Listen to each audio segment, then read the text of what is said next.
Now, allow me to go to our first paper today, right? And it will be from Dr. Noor Azlin binti Yahya, right? And her paper entitled Contributions of Parks in Achieving the SDG. Allow me, Dr. Noor Azlin, to read out your biodata for a while, right? So, Dr. Noor Azlin Yahya obtained her PhD in Forest Recreation Management with specialization in recreational impact from University Putra, Malaysia. Her master science is in resource management and policy with a specialization in management of nature park from the State University of New York, College of Environmental Science and Forestry, while her bachelor's degree is in biology from Doane College, Nebraska, USA. Noor Azlin joined FRIM as a research officer in 1990 and was the head of the ecotourism and urban forestry program before her current appointment as the Deputy Director General of FRIM in 2021. Her research expertise includes urban forestry, forest recreation, and environmental education.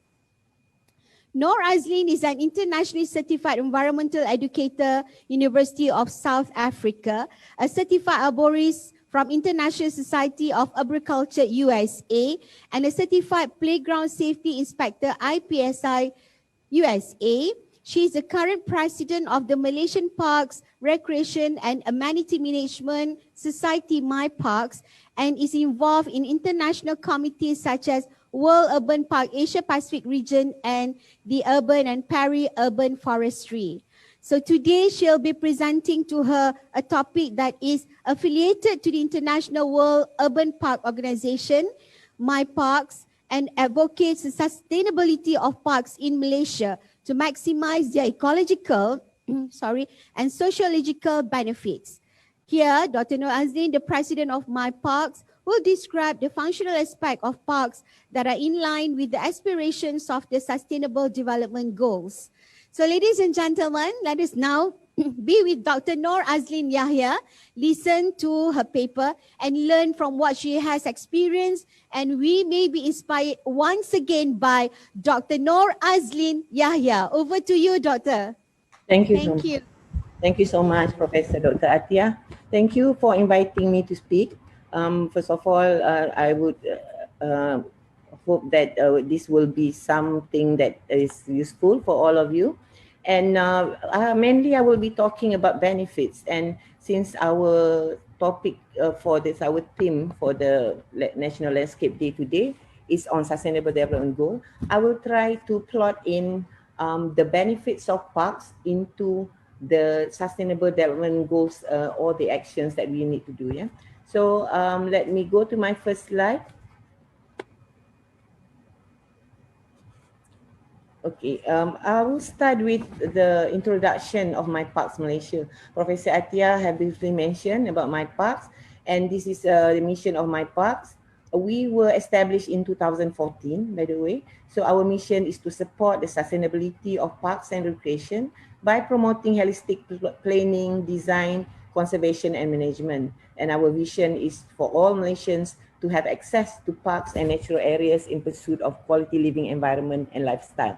So we are a subscribed member of World Urban Parks, and I see here some familiar faces. Dato Ismail Ngah, yeah. So both Dr. Ismail Ngah and myself, we are also representing one of the committee.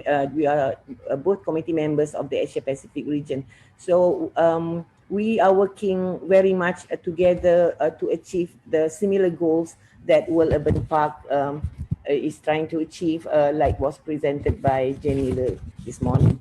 So I just name a few members that is very important in our group as of the moment. So just now, Dato' Landscape Architect Haji Ismail Ngah, yeah, she is our ex-officio, and that's me, the president, and Hajah Rotina Haji Daik, which you all are familiar with, who is the current Ketua Pengarah or Director General of Jabatan Landskap Negara. And then we have Noor Ahmad. She is a landscape architect as well as a certified arborist as well, and many other attributes of her. She is the secretary of our group.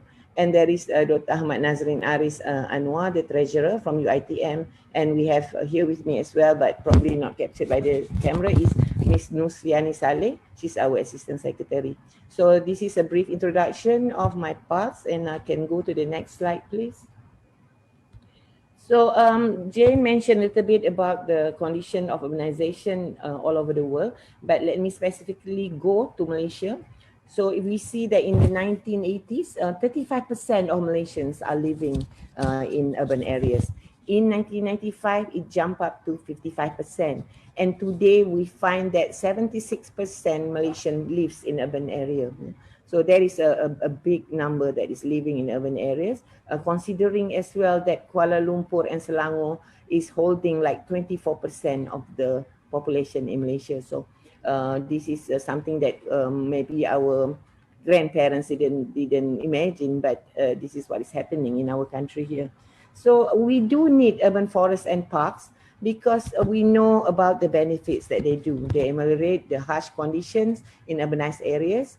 And it is important to balance the density and distribution of the population. Urbanization has led to challenging conditions. For example, they affect the physical and mental health.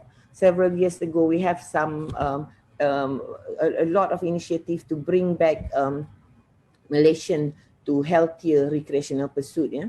So this is something that we actually need today.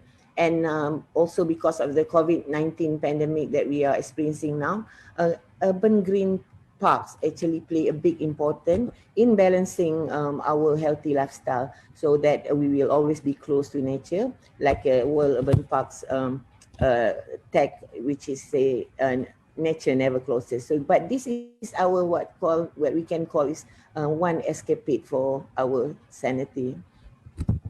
Then, because of the vegetation in the large urban areas, parks contribute to combat environmental problems. I think this is a very well-known fact, and many research has been conducted to show how plants do a lot of beautiful things like filtering pollution, noise, and other things. So, but in parks are the only places perhaps that can hold a lot of vegetation together. So that's why parks are very important. And it is also an area where we can actually conserve our biodiversity resources. So we have a lot of plants there that can be our area for ex-situ conservation. Then, of course, as we know, the social and cultural as well as economic benefit for parks is also unchallenged. And I will show some examples and how we can plot this into sustainable development goals. Okay, next, please. All right, so we have seen this picture before. It's all over, and we are all trying to contribute towards achieving the Sustainable Development Goals. So it was first developed in September 2015, where the General Assembly of the United Nations adopted the 2030 Agenda for Sustainable Development that includes 17 Sustainable Development Goals, or we call SDG. So we can only hope that we can be achieved if our ecological balance exists. If you look at it, there are a lot of things about the socio-economic of people, but there is also a lot of issues with regards to conservation and balancing our ecological needs. So, so some goals specifically address this ecological and environmental protection, where greeneries play very important role. So like I mentioned, parks holds a large area of vegetated land, where that's why the greeneries can contribute very greatly towards our environmental well-being. Next. So these are some of the benefits. So I just run the benefits quickly. There are some references that we can go online as well. And under IFRA at one time, before the World Urban Parks IFRA evolved into World Urban Parks, there was also a big study conducted on the benefits of urban forests and parks. Yeah? So we all know about the physical fitness, healthy lifestyle where human and pets can be together in a green area. And there is also the benefit of history and culture. We know about the big or large establishment of parks create a very great aesthetic as well as characteristic. For example, the Taman Tasik Taiping. Yeah? So who doesn't know about the Taman Tasik Taiping? It is like an iconic place. It is a park with very high historical values. And we also live in the Eastern culture where there is a lot of emphasis on getting good energy. So people go to the park to get this chi, what they call the positive energy. So exercises that they do include Tai Chi, Qigong, and some other traditional practices of exercise, because breathing is the key thing about being healthy. Then we want to breathe the clean air, and where else would we go? But we go to the parks or where the greeneries are. Then we also have the environmental function, adaptation and mitigation of climate change, for example. And then there is stormwater management. So for hydrological aspect, stormwater management is very important to slow down the effect of water runoff. So parks and areas of greeneries are very useful for this. We also have wetlands. A lot of parks have ponds or even marshes that can become like a sponge to absorb the water before letting it to be run off and stopping flooding from happening. Then, like I mentioned just now, we have natural biological filters for air pollution and dust, and also for noise screen, etc. So plants have very good characteristic where they can absorb noise, as well as some plants are better than others in absorbing or filtering dust.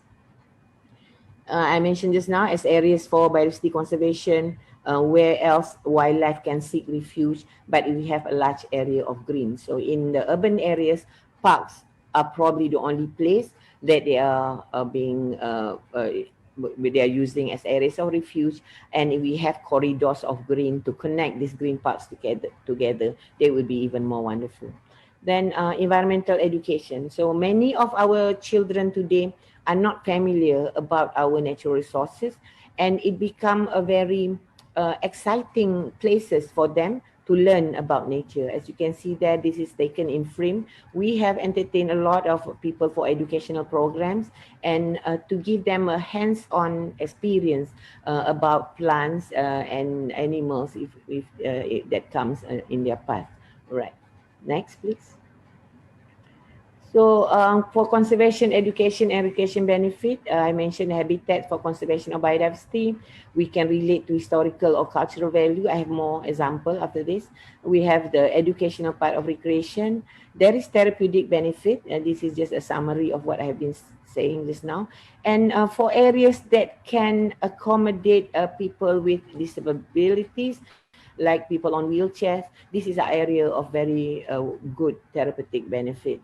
So the impact of green and experience has been shown to develop personality as well. There was a study done in Denmark. It was a PhD study saying that for people who play in nature, um, have more tolerance of the people around them compared to people who are like they were like being in just kindergarten, because things that are made of plastic, for example, can be thrown and not being broken. But things in nature, like a stick or flower, it is fragile. So you need to actually um, be very careful around people. So the theory is that when you play with things that are natural, then in your mind you develop this personality that human also have, having their fragile parts, their fragile aspects. So in that sense, that people who grow with nature is theorized as being someone who is more is better at interaction with another human being or a group of human being. So next, please. So now we go to this benefit and how we can associate it with the human well-being. Yeah? So we say that it contributes to human physical and mental well-being. So it has also been shown that it can improve recovery rate in hospitals and recovery center relating to reduced stress in the presence of nature. Some studies, again, quite a few studies has been done in Sweden, where they have in a place, if you are interested, browse, you can browse ALNAP, ALNARP, where a lot of studies were shown about people recovering from mental distress. They just like go to this university studies about this farm in Alnab where nature is being exposed and people can interact, and it has shown to be very good in elevating some mental stress. So this is we're talking about the benefit, and we also have things that is associated with physical health. I think there is some studies also being done here in Malaysia is being conducted that how to associate um, the benefits of park in health being. But I can testify personally. Actually, I had high blood pressure or hypertension in one time, but walking in the morning, breathing clean air, and to be honest, I am lucky that I live close by to FRIM, and breathing in the air that is pure actually helped me reduce my hypertension. So that in itself can show you that how parks or green areas can help you be more calm and actually reduce my hypertension in that sense. And we have a lot of studies, and then this is an example in Japan. If you are interested, you can check Lee or Ko, who study about a forest bathing trip once a month that would enable individual to maintain NK, natural killer activity that means that it's like preventing cancer from happening. So this is a study. You can check that out. And walkable green spaces positively influence the longevity of urban senior citizens. This is a study by Takano. So then children 5 to 18 with attention deficit or hyperactivity disorder have also been shown to reduce symptoms with presence of greenery. So these are some of the studies that I quote, and I'm sure there is plenty more if you look on it on the internet. So it is a very crucial being in a healthy environment where you have access to parks and urban forests, like what my park is trying to fight for, which is that all human or all the population in Malaysia should be able to have an access to green and urban forests. Yeah. So if you look at the Sustainable Development Goal, so we can put there three: good health and well-being. So I just it was mentioned yesterday during the opening ceremony that many has been linked, landscape have been linked to other things, but now I'm trying to plot in what other things, and then some are not directly related, but still if you look at it, good health and well-being. So if you have good parks or urban forests that you can go to, then I certainly believe that many can benefit in terms of good health and well-being. And goal number 11, sustainable cities and communities. So communities that are healthy are communities that are wealthy and living well. So wealthy is not just in the terms of money or monetary benefit, but in other sense, it's also we want a healthy society. So I relate that to goal number 3, good health and well-being, and goal 11, sustainable cities and communities. Okay, next slide, please. Then let's talk about the aesthetics. So aesthetics alone is also something that we need to uh, appreciate, because many of us live in an urban jungle. We have concrete buildings all around us, and there are very little space. So parks create this aesthetical, pleasing environment that we can escape to. So human are known that where we will read about the theories in some theories is that the cradle of nature, they call it, that people have this tendency to go back to that state. They want to have nature because it is in our nature to want to be in nature. So what World Urban Parks put as a tagline, nature never closes. So even with COVID-19, this is the thing that inspire us, that parks actually have these healing values. Next. And some of the activities that I shown just now, this is some example. So we see that many of our senior citizens are going out to the parks, to the green areas to have exercises and to, like I mentioned, to breathe in this good energy that we get from the forest. So in FRIM, we have so many people coming in, and it is quite sad that in some way, some part of the of FRIM have to be closed. But there are a few other parks that is close by, like Metropolitan Park, that people go to, even though during this COVID-19 pandemic. Yeah. So next. So now we talk about parks and socio-cultural benefit, and I will try to associate it with the Sustainable Development Goal. So parks bring economic benefits, direct or indirect. So what I mean by direct is like there are some people having food stall, having beverages outlets and other things that can benefit the economy. But there are also the not so indirect one, which I mentioned just now. Parks make people more healthy, and the healthier you are, you can bring more economic benefit to your family or to your community. So they are not only emulating harsh climate, we will talk about climate later, but the availability of park also increase property values. So if we see that now people introducing beautiful landscape with plants, with soft landscaping, and places like this sells better in the market, in the property market. So it has been proven that property can increase their values if we have parks or we have a good landscaping that is within the area or next to a big park, for example. So this we can see. And parks create business opportunities. I mentioned that just now, providing a source of income to their communities. I mentioned about biodiversity. So we can make park as area for ex situ conservation. And when we are promoting endemic or endangered or threatened plants, for example, parks are suitable places because this area would be kept in a very long term, hopefully in perpetuity. And most of our trees are very big trees. They need space to grow, and we need to let them to grow to their full potential. And having plants in park will actually not only benefit the plants, but people will benefit from them, as mentioned just now. So when we have these plants, and the animals would come because of the plants that we have, as well as the shade, as well as other things that we do there.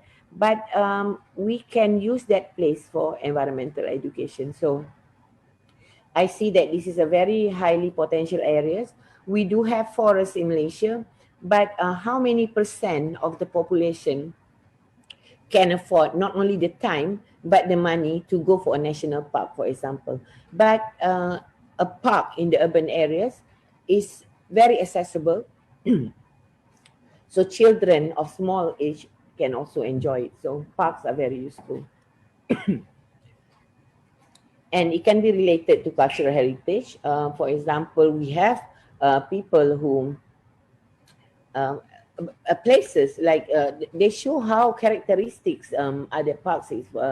I have been to one, I believe in Bintulu, where the parks is shown to show the cultural heritage of when the previous Chinese group come um, um, into Bintulu. So this is some of the example. And these goals, if we look at it, we talk about parks and socio-cultural benefit. We can see that it directly linked to goal number 4, which is quality education. So quality education to me is not just about having people with great qualification in terms of very what you call it, formal education, but what about informal education? So park is an area where informal education can be conducted with example and with elements of fun. And goal number 8, because we're talking that parks can contribute to social cultural benefit or economy just now. Then goal number 8 is decent work and economic growth. So there are people being employed by park management, for example, but there are also people who have small businesses in the area. So it can help for people to have decent work and economic growth. And sustainable cities and communities. again, we mentioned just now, but this is again where we say that when we are balanced, when ecology and economy is balanced, then we can have a sustainable cities and community. Next. Parks and cultural heritage. So let's delve a little bit more into this. I give an example of the tropical spice garden in Penang, where it is showed. It's a very good example how we learn about our history when we go to this park. We learn about the spices that have been brought and how it was being brought into our country and has now become a part of our culture. Even the souvenir parks in this tropical spice garden is also revolving around spices. So it's very uh, thematic in terms that when you go there, you feel that you are in the place where the spices are, and it creates that special identity of this park. So more of our park should have this kind of identity, I believe. So next. So this is a park that I had the opportunity to visit in Korea. This is very close to Seoul, only about 30 minutes from the Seoul city. And it really, when you go there, you feel that you are a part of you are experiencing some of the culture that we have there. So it's the way the park is designed, as well as the little things that create this identity that it is of a Korean culture. So it gives you this positive energy, as well as it's being used for their healing properties. So next. And education, this is an example of education. So one is from Denmark, the other one is in Brazil, but I have also shown you an example in Malaysia. And for children, the feeling of mud, a feeling of playing with natural thing, with soil, with earth, it is something that I think we have, a lot of us have lost touch for our younger generation. With having parks with good educational program can create the opportunity so our children will understand or appreciate the values of our natural resources. Next. And parks generate economy. So undeniably, the picture at the bottom, the landscape picture is of FRIM. We attract a lot of visitors from overseas as well as local. Yeah, and the other one was from the Bogor Botanic Park in Bogor. Then you can see that they are so popular with people, and it is very good for not only for the park managers, but there are some businesses around the area where people are selling souvenirs or food or drinks. So this is what I meant by part general economy, and I mentioned also just now that indirectly there is also the other benefit. When people are healthy, they can bring in more economy benefit to their family and communities. Next, please. Okay, so when we look at just now, we took look at parks and the ecological function. We talk about plants and other things. So we already mentioned about plant foliage can filter pollutants. It can filter particulate. It can clean the air by taking in carbon dioxide and produce oxygen during photosynthesis. Water quality would improve. Rainfall impact would be reduced, and storm runoff would be lessened. Then we have plants that can mask unsightly views, and a good noise reducer, just acting as a pleasant barrier. And for this, we can say that this parks or area with vegetated land is can help us achieve goal number 6, which is clean health and sanitation. A good goal number 13, with contribute to the climate action, and goal number 14, life below water. So, and then we have life on land as well. So if we have a lot of siltation going into our drainage, and consequently will go to our rivers and sea, then that would create a lot of problem for our underwater life below water. But life on land is also protected. Like I mentioned, parks can be a refuge for animals, not just for plants. So please bear in mind that this here is overlapping. I have mentioned this before, but towards the end, I will have a summary of how this is put together into the 17 SDGs. Okay, next. Then emerging climate change, which is very important. I actually am thinking that I'm a bit worried about COVID-19, not just because of the pandemic that affecting human, but there would be a lot of things that can affect the our life. For example, the use of plastic. So we pack our food much more during this time than before, and then we also have our mask that I hope that it is biodegradable. There are, I think, quite a lot of us still using or need to use things that are not biodegradable. So emulating climate change, to me, with the pandemic COVID-19, is even more crucial that we try to help this as much as we can. So we have, I'm not going to go into much about emulating climate change, but I do believe that parks and large areas of vegetated land can help into emulating climate change. So next, please. Then plants in parks. So we are talking about the functions.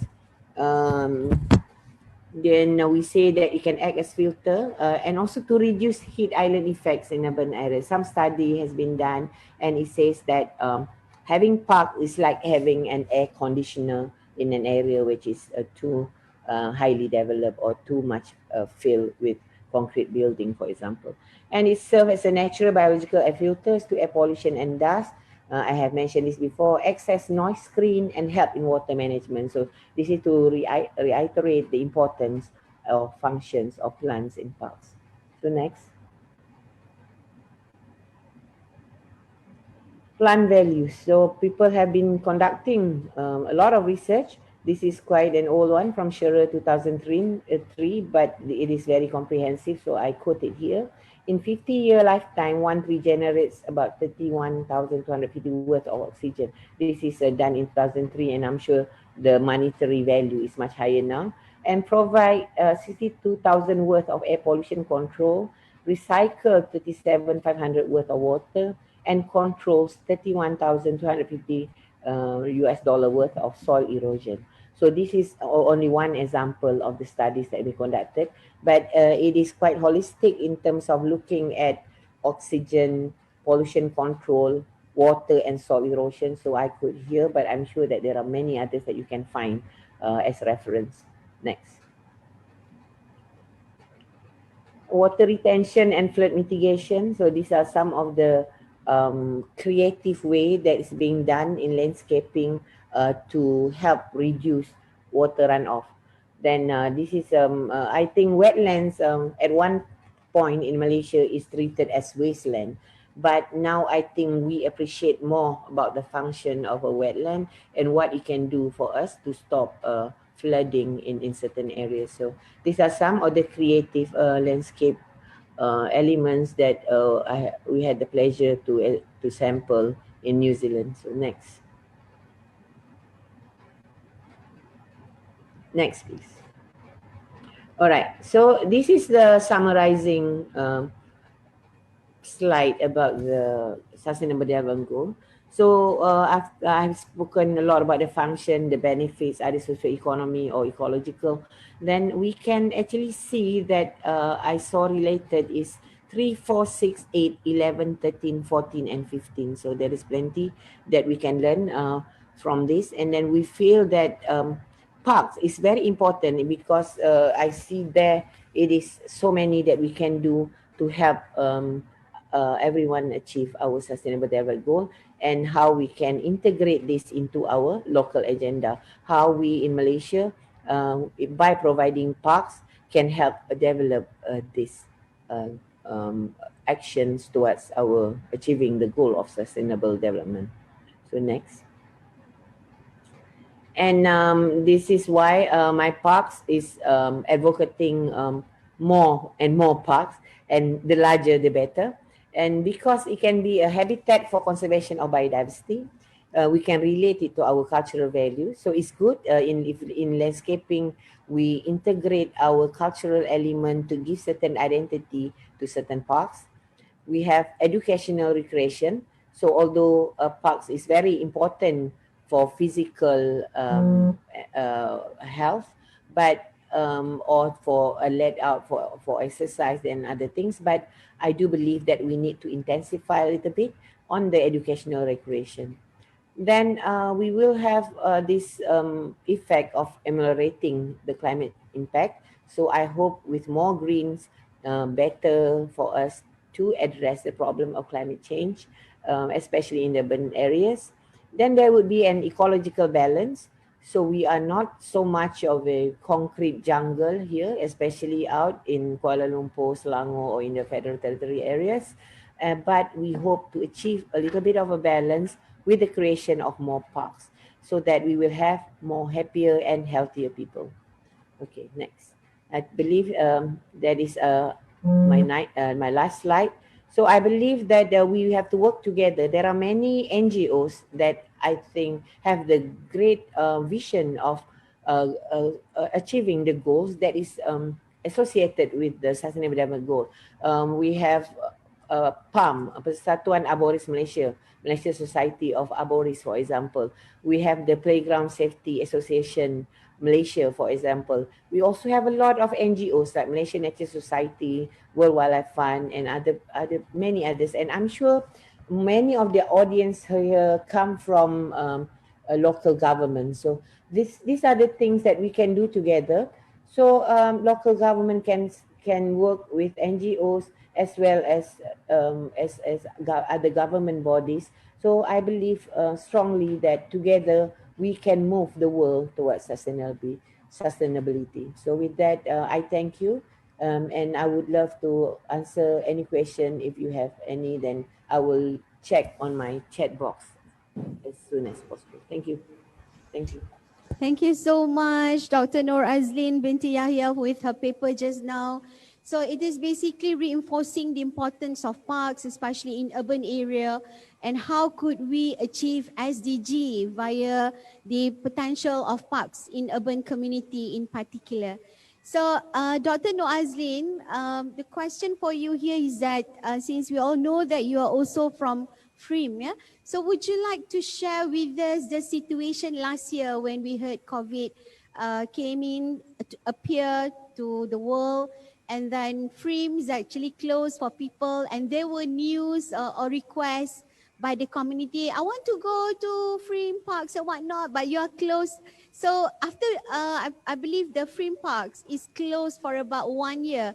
So Yeah. what are the differences that you can really see in FRIM at this moment? If you could share with us. Thank Yes. you. I also say, thank you. I would like to talk about that. I was hoping that I have time for this. We were closed because we had no choice, and we also have not enough people to do the monitoring so that people are doing their SOP correct. And as a government organization, we are very responsible to look after what happens there that is following in accordance to SOP. Our experience is, I also say that park heals. I like to use that tag, that park heals. So it heals us, but it also heals the nature, right? So in FRIM, actually, when we were closed, we opened for a while, from July to for 35 days. Actually, we were open in July. That is when we opened our forest skywalk.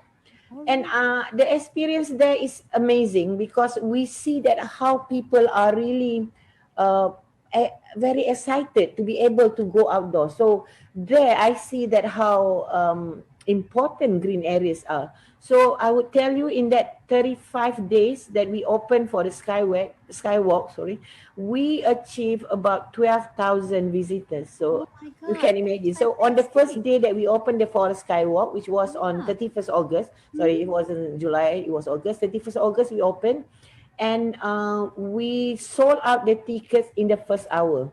So we were quite panicky as well because we didn't expect that many people would come. But Yes. I believe because people have been enclosed in their own homes for a while, and when it opened on the 31st, we had this many demands. So within 1 hour, people were queuing all the way up to the close population center next to FRIM, which is Taman Ehsan. And we sold the ticket. We only sold 150 to take care of our SOP, and it was sold within an hour. But Oh the my God. previous, the what you call it, the following days, we had more people to work on the canopy walkway, and then like I mentioned, within that 35 days, we received about 12,000 visitors. But that is very is an eye opener for me, because I didn't know that people feel so cooped up that they feel that they need to go out to go to these Yes. places. But on the other hand, our campsite, our trails are healing better without people, because we now have very good, I mean, it's very valuable resources, which is our trees. So our trees was planted as early as 1926. Yep. So it gave an opportunity for our trees to heal. So although we feel sorry that we cannot open it to other people, but at least for that period in time, the main area of our campus, we have about 544 hectares of forest, but we open up maybe just about 50 hectares. Then we feel that that areas of 50 hectares that we open up for forest trails and camp have now healed better. But so now we focus on the more open areas, which is our Kepong Botanic Garden. So we build a new forest skywalk there so that we can have more people there. So our carrying capacity is bigger at the new site, because there are less trees. There is more of an open area there. So like I mentioned, I was overwhelmed. What was really, what you call it, it's also quite sad to see that how people really feel cooped up, and then how they excel themselves when they are in nature. So, but I also want to thank people who have been to FRIM, and then to support FRIM all the way, because we know that if we can help for a healthier and better communities, we would always do that. Thank you. Thank you so much, Dr. Noor Azlin. Yeah, I would have agreed with you that never ever in history people are queuing to join or to enter the public parks. So not only in FRIM, but we see in the newspaper, people, or even on the Twitters, people are questioning, why am I not be given opportunity to go to KL Botanical Park? The guard are closing. So this is a new thing for us, for the landscape architects, for MyParks and every NGOs to open up their eyes with all the importance of public parks you have listed on your paper presentation just now. So I would say on behalf of Dr. Noor Azlin and the rest, ladies and gentlemen, landscape architects and all urban practitioners, this is a new paradigm shift for us. Parks is going to be as important as you have to eat every single day, right? So the oxygen levels, the food that comes to your mouth, it comes hand in hand, and people start to notice. So plant more trees, do more urban parks, and we're going to be in healthier living environment. Yeah, Dr. Noor Azlin? So Thank you thank you so much. so much. Yeah, thank you so much for your sharing today. Very happy to hear from you, and definitely we would love to hear from you more after this. Thank you, Dr. Noor Azlin. You're welcome. Thank Thank you you. so My much. Yes. pleasure. My pleasure. Thank you.